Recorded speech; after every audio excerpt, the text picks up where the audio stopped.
पाणी आमच्या दोघांना एवढं बेकार झोडपण असं वाटलं नव्हतं. अनवली होता मला पुढच्या सहारा.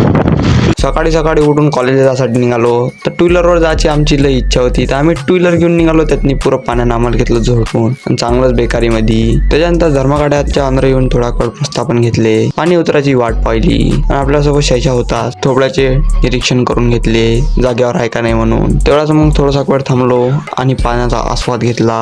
तेवढाच मग विचार केला बंद भाऊ. घरी गेलो आणि एसटीतनी गुपचाप आलो भाऊ. मग एसटीतनी चित्रकथा चालू झाला आमच्या दोघाचा. आणि हे भाऊ बाहेरचा व्ह्यू तिथं मस्त आपली थोबडा डबल इकडा चेक केला. निघला रोहितन करण्या होता आणि हा बाबा बाहेरचा व्ह्यू.